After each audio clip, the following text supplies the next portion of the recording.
The first ships were already burning when the alarm stopped meaning anything. Aegis Rift had been designed as a choke point, a place where geometry itself favored defense. The star cluster bent hyperspace lanes into predictable funnels. Ancient alien architects had carved the region for war long before the Galactic Compact ever existed. On paper, it was unbeatable. On the tactical display, it was a graveyard. Blue markers, compact vessels, blinked out in clusters, replaced by expanding cones of red telemetry that marked catastrophic hull failure. Viral formations didn't advance like fleets. They flowed. When one vector failed, another replaced it instantly, as if the enemy had already simulated every possible move before the first shot was fired. "Seventh defensive wing is gone," an avian commander rasped, his crest feathers slicked flat with stress pheromones. "No survivors." Another voice cut in, sharp and metallic. "They adjusted to our plasma harmonics in under 30 seconds. That should be impossible." "It isn't," said a quiet human voice from the rear of the command tier. "Not for them." Commander Elias Rourke stood with his hands clasped behind his back, posture relaxed in a room that felt like it was collapsing inward. He wore no command insignia beyond a small Terran emblem at his collar. Officially, he wasn't in charge of anything. The title attached to his name read Strategic Observer, a polite way of saying keep the human away from decisions. A dozen alien eyes flicked toward him. "Observer Rourke," said Counselor Threxel, a tall, scaled being whose voice carried the dry authority of centuries. "If you have insight, now would be the time." Elias stepped forward, projecting a secondary display with a subtle wrist movement.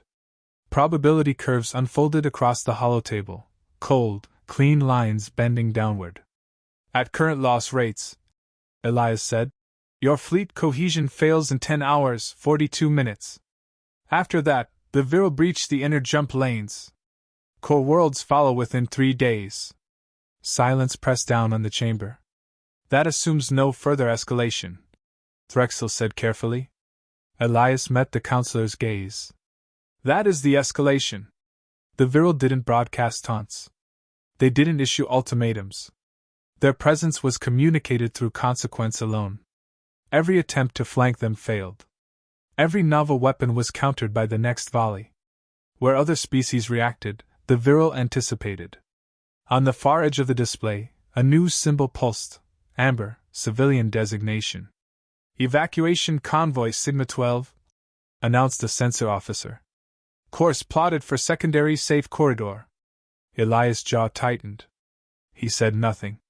Minutes later, red arcs bloomed across the convoy's path. "They redirected," someone whispered. "How did they know?" "They always know," Elias said. The compact commanders began talking over one another, orders to reinforce, to retreat, to shield. Nothing synchronized. Nothing fast enough. The convoy vanished in a silent flash. No debris. No distress calls. Just absence. A low keening sound filled the chamber, coming from one of the younger delegates who hadn't muted his channel in time. Threxel raised a clawed hand, restoring order with visible effort. "This changes nothing," the counselor said, though his voice lacked conviction. "We hold Aegis Rift. That was the plan." Elias finally turned away from the display. "Plans are based on assumptions," he said. "Your assumption is that this is a war." Several counselors bristled. "And it isn't?" demanded a crystalline being whose facets flickered with agitation. "It's a correction," Elias replied. "From their perspective." Another defensive line collapsed. The inner perimeter flashed yellow, critical. "Why aren't the human fleets engaging?" someone demanded. "You have forces in reserve. We've seen the manifests." Threxel answered before Elias could. "Human escalation protocols remain prohibited." The word prohibited hung heavy in the air. Elias said nothing, but his eyes flicked to a private data feed only he could see. Casualty projections. Population loss estimates. Numbers stacked on numbers until they blurred into something obscene. A junior tactical officer broke the silence. "Counselor, the Viral just altered vector again. They're ignoring our forward bastions," Why would they do that? Threxel asked. Elias already knew. They've identified the real objective. The main display zoomed out, revealing the inner systems beyond Aegis Rift, densely populated, poorly defended, never meant to see war. They aren't trying to beat you here, Elias said softly. They are moving through you. A tremor ran through the chamber as a distant explosion registered through the station's hull. Not close. Not yet. Threxel's shoulders sagged, just slightly. Observer Rourke, he said. You've been restrained. For reasons you're aware of. Yes, Elias said. He was very aware. Hypothetically, Threxel continued, if those restrictions did not exist. They do, Elias interrupted. Not sharply. Just firmly. And every minute you spend pretending they don't is another million dead somewhere you can't see yet. That earned him glares, but no rebuttal. A new alert flared, priority crimson. Core World Helion Prime reports orbital breach, the sensor officer said, voice shaking. Sterilization platforms detected. For the first time since the battle began, no one spoke. Elias closed his eyes for a heartbeat. Helion Prime wasn't just a name. It was a symbol. A world the Compact had sworn would never fall. When he opened his eyes again, his voice was steady. If nothing changes, he said, this council will be remembered as the last one that ever existed. Threxel looked at him for a long moment. And what would you change? Elias met the council's collective gaze, one by one. You stop trying to survive, he said. And you decide to win. Another explosion shuddered through the station. The lights dimmed, then steadied. On the display, Helion Prime flickered, still there, but only just. Elias turned back to the numbers, already calculating what came next, even though no one had asked him to. Because whether they admitted it or not, the war had already reached the point where fear was a luxury they could no longer afford.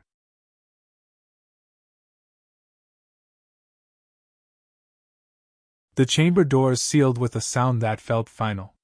Beyond the reinforced walls, Aegis Rift continued to die in fragments, but the High Council had withdrawn from the battlefield feed. This was not retreat, it was denial shaped like procedure. The air inside the council chamber carried a sharp mix of chemical signatures, stress, fear, controlled panic, each species broadcasting distress in its own way.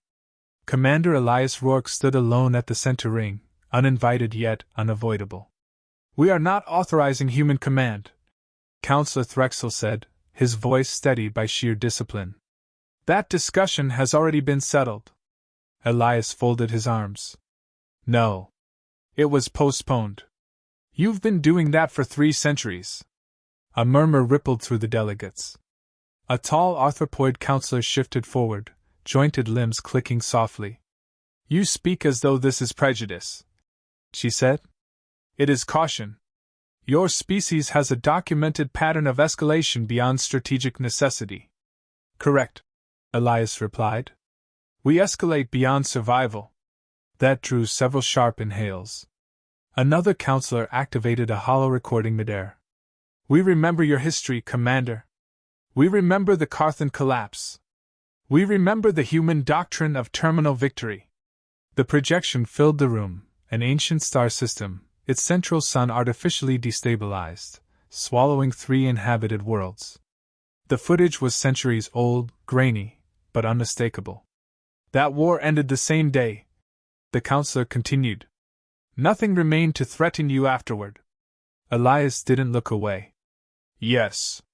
You annihilated an entire civilization. They tried to wipe us out, Elias said evenly. We made sure they couldn't try again. The crystalline delegate beside Threxel shimmered with agitation. Other species would have negotiated. Other species would be extinct, Elias replied. Threxel raised a claw. Enough. Commander, this council does not deny the effectiveness of humanity. We deny the cost. Elias stepped closer to the central table, his boots echoing against the alloy floor. Then stop pretending this war has a cheaper ending. The chamber fell quiet. Threxel gestured, and a new data stream appeared, Human military records, redacted but heavy with implication. You burned your own colonies rather than let them fall, the counselor said. You scuttled fleets with crews still aboard to deny enemies intelligence. You authorized commanders to decide, unilaterally, when sacrifice outweighs survival. Yes. You trained your soldiers to die on command. No, Elias corrected. We trained them to decide when living would cost more lives than dying. That distinction landed hard. A younger delegate spoke up, voice brittle. Your kind fights wars as if you expect to lose everything. Elias turned to them. We fight wars knowing that losing everything is always an option. You fight as if it isn't. An alarm cut through the chamber, raw and immediate. The battlefield feed forced itself back onto the display without permission. A compact dreadnought fractured in half, its shields bypassed by weapons that hadn't existed an hour earlier. They adapted again, someone whispered. They always do, Elias said. That's why you can't bleed them slowly. Threxel stared at the destruction, his composure thinning. Your solution is extermination. My solution is finality. The avian commander from earlier leaned forward, feathers trembling. What happens after? He asked. When the galaxy sees what humans do when unleashed? Elias didn't answer immediately. He keyed a personal log into the display instead. A human colony world appeared, green, thriving, then frozen on a single frame of devastation. Orbital debris. Atmospheric fires. Silence. Designation EOS 17, Elias said quietly. Population, 12 million. We requested permission to intervene. The council delayed for ethical review. Threxel stiffened. That was before my tenure. The Viral don't care who held the seat, Elias said. They sterilized the planet in 4 hours. The image vanished. I was there, Elias continued. I followed protocol. I waited. And when authorization came, there was nothing left to save. No one interrupted him. You're afraid of what humanity does to its enemies, he said. You should be more afraid of what happens when you stop us from acting. A new report flashed across the screen. Civilian density cluster detected, the sensor officer announced. Non-combatant habitats. Viral trajectory confirmed. Elias looked at Threxel. How many debates do you want to hold while that happens? The crystalline delegate spoke again, voice softer now. If we allow you control, we may win. But we may become complicit in something irreversible. Elias nodded once. War already is. Another explosion rippled through the station. This one closer. Emergency lights flickered. Threxel's claws dug into the edge of the table. You would condemn us morally to survive physically.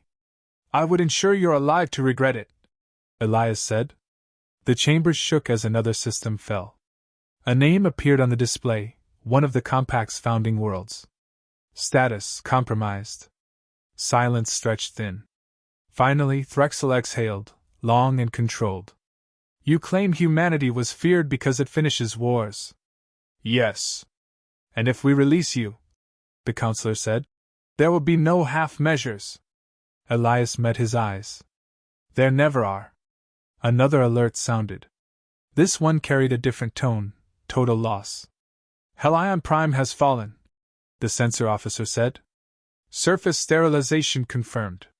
Something broke in the room. Not loudly. Just enough. Threxel closed his eyes. When he opened them again, he looked older. Prepare the authorization vote, he said. Elias didn't smile. He turned back toward the battlefield display, already seeing the war as it would soon become. Not a defense. An ending. The vote concluded without ceremony. There was no countdown, no dramatic announcement, just a line of text that appeared on Elias Rourke's command slate, clean and unmistakable. Protocol Omega authorized. Autonomous human command granted. Elias exhaled once. Not in relief. In acknowledgement. Transfer all strategic channels, he said. Now. Across the station, systems hesitated, then obeyed. Firewalls dissolved. Command hierarchies collapsed into a single authority. For the first time since humanity had joined the Galactic Compact, a human held the war in his hands without restraints. The battlefield feed reappeared, wider than before, layered with data that only Terran tactical software could process at speed. Elias' eyes moved quickly, absorbing vectors, lost curves, enemy adaptations. The Virile had tightened their formation after Helion Prime's destruction, confident, methodical. They expected resistance. They did not expect a trap. "Signal the fleet," Elias said. A junior officer glanced up, startled. "Which fleet, sir?" Elias didn't look away from the display. "All of them." The transmission went out without flourish, no rallying speech, no symbols, no declaration of vengeance. Just coordinates, engagement parameters, and one line embedded deep in the encrypted packet. No retreat protocols active. 3 minutes later, hyperspace ruptured. Human vessels emerged along the outer edge of Aegis Rift in absolute silence. Matte black hulls absorbed starlight instead of reflecting it. No identification beacons activated. No formation announcements. They appeared in staggered clusters, asymmetrical, as if careless. The alien commander stared. "They're out of position," the avian delegate said, disbelief creeping into his voice. "Those vectors exposed their flanks." Elias nodded. "Correct. Commander Rourke," Threxel said cautiously, "your fleets are vulnerable." "Yes," Elias replied. "On purpose." The Virile reacted instantly. Enemy formations shifted, splitting into attack spirals, weapons charging with eerie synchronization. They surged toward the human ships, confident in the pattern they'd learned: pressure, adapt, overwhelm. Elias raised a hand. "Detonate the anchors." The human ships at the center of the formation flared briefly, then vanished in violent bursts of distorted spacetime. Not explosions. Collapses. Artificial gravity wells snapped shut, tearing hyperspace seams open inside the Virile advance. Enemy vessels slammed into one another as navigation systems failed. Dozens were shredded before firing a shot. The chamber erupted in noise. "You sacrificed them," someone shouted. "They didn't even engage." "They did," Elias said. "They engaged position." New human ships slid into the gaps left behind, weapons already firing. Not at shields. At propulsion nodes. At data relays. At sensory clusters the Virile had never needed to defend. The Overmind responded, rerouting control streams, shifting authority across its network. For the first time since the battle began, a Virile maneuver lagged. "Delay detected," the sensor officer reported. "Milliseconds, but..." "That's enough," Elias said. Human squadrons broke apart, abandoning conventional formations. They moved erratically, deliberately uneven, forcing the Virile to split predictive resources across too many variables. Where the enemy anticipated symmetry, it found chaos. A compact commander slammed a clawed hand onto the table. "This is madness! You're throwing ships away!" Elias finally turned. "No. I'm throwing certainty away." "There's..." Another wave of human vessels surged forward, straight into concentrated Virile fire. Shields failed. Hulls ruptured. Lives ended in seconds. The alien delegates recoiled. "Call them back," the crystalline counselor pleaded. Elias didn't blink. They already knew the odds. A new alert chimed. "Virile command coherence destabilizing," the sensor officer said slowly. "Enemy response patterns degrading." Elias leaned forward. "Push phase 2. Hidden among the human advance, smaller craft detached, boarding pods, nearly invisible against the wreckage. They latched onto Virile hulls where no species had ever dared to land. "They're breaching," someone whispered. "That's impossible." "Nothing is impossible if you stop trying to survive," Elias said. Inside the Virile ships, human teams moved without hesitation. They didn't seek control rooms or prisoners.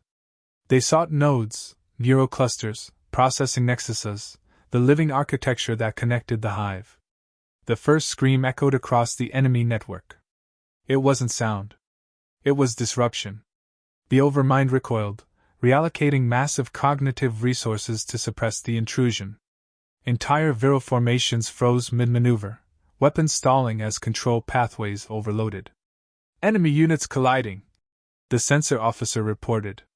There, by the stars, they're firing on each other. Human fleets pressed harder. Elias' console flashed casualty numbers. He acknowledged them without comment. Each loss bought seconds. Each second unraveled the enemy's perfection. Threxel watched the display in stunned silence. You're not defeating them, he said. You're breaking how they think. Yes, Elias replied. Killing them was never the hard part. The Viral attempted a desperate counter, deploying reserve warforms, abandoning coordinated strategy for brute force. It was too late. Without unity, they were just machines reacting too slowly. One of the human officers spoke over the command channel, voice calm despite the chaos. Node 3 neutralized. We're not coming back. Elias closed his eyes briefly. Acknowledged. The channel went dead. Minutes passed.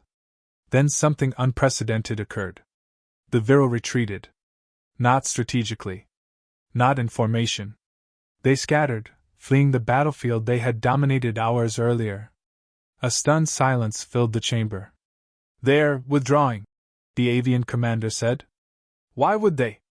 Because they've learned something new, Elias said. Fear. The battlefield quieted, debris drifting where perfect formations once ruled. Human ships regrouped, fewer now scarred, but unbroken. Threxel turned to Elias. What happens next? Elias studied the stars, already calculating the final steps. No, he said. We make sure they never adapt again. Outside the chamber, the war had changed its nature. It was no longer about holding the line. It was about erasing it. The retreat lasted 8 minutes. That was how long the Viral Dominion needed to understand something they had never processed before. Their enemy was no longer attempting to survive. It was attempting to conclude them. Elias Rourke stood alone at the forward command console as the human fleet pursued without urgency. No cheers followed the withdrawal. No relief softened the air. Every officer present knew the truth. A wounded hive was more dangerous than a confident one. Enemy vectors fragmenting, the sensor chief reported. They're dispersing toward deep hyperspace nodes. Elias shook his head. They're not escaping. They're consolidating. Threxel stepped beside him, movements slower now, as though the weight of the last hour had settled into his frame. Can they recover? They don't heal, Elias said. They reassemble. If we allow that, this war starts again in a decade. Maybe less. The command display shifted as human strike groups peeled away from pursuit lanes, altering course with deliberate precision. Compact observers exchanged uneasy glances. You're letting them go, the crystalline delegate said. Elias tapped the console, bringing up a layered projection of neural traffic patterns bleeding across the Viral network. I'm letting them lead us to every remaining node. Human ships advanced beyond traditional engagement range.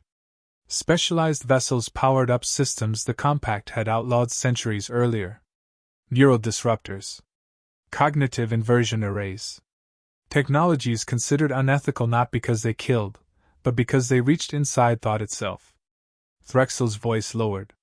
What you're preparing, it will kill the overmind. It will fracture it, Elias replied. Death implies a single point of failure. They don't have one. Human infiltration teams launched next. Not boarding pods this time, but signal constructs, encoded consciousness packets built from volunteer neural imprints.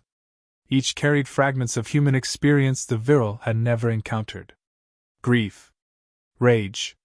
Sacrifice. Defiance without logic. Deployment confirmed, a Terran officer said quietly. No recall possible. Elias nodded. Proceed. The Overmind reacted instantly. Viral fleets spasmed as defensive protocols activated, attempting to quarantine the intrusion. It failed. The constructs were not weapons. There were contradictions. Across the enemy network, synchronization collapsed. Enemy coordination dropping rapidly, the sensor chief said. They're arguing. Internally. For the first time, the Viral were not united. Subminds diverged. Priorities conflicted. Some attempted withdrawal. Others attacked perceived internal threats. Entire armadas turned their weapons inward. The compact delegates watched in stunned silence as the Dominion destroyed itself. Stars preserve us, the avian commander whispered. They're killing each other. They can't agree anymore, Elias said. Human thought doesn't resolve cleanly. Once introduced, it spreads. A sudden spike lit the display. A massive convergence point flared near the center of the rift. The overmind is concentrating, the sensor chief warned. It's trying to overwrite the contamination. Elias straightened. That's the core. Human ships altered course immediately, accelerating toward the convergence.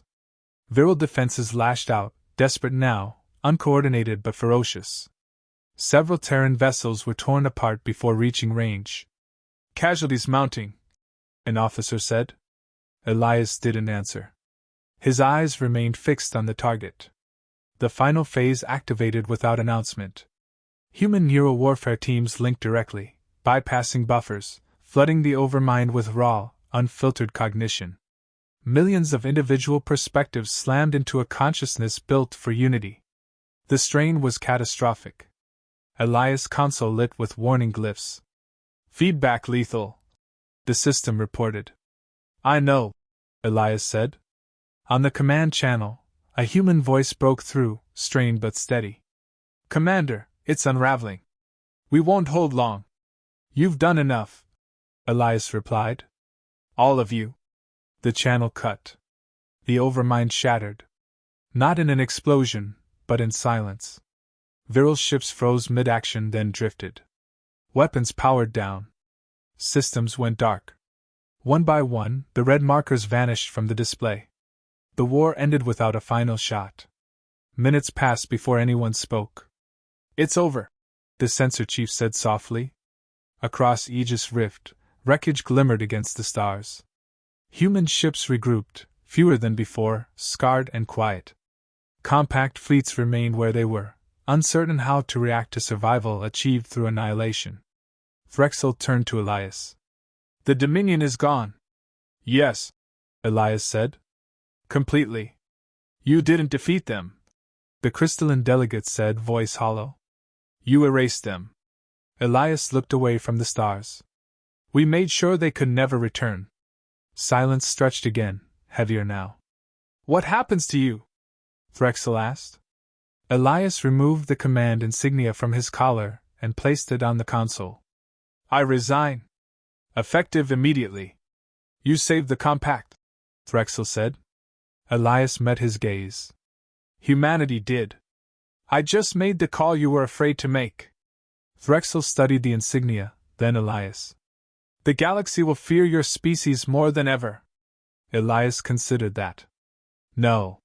They'll fear the moment they force us to choose. Outside the viewport, the last Viral wreck drifted into the rift's light and burned away. The compact survived.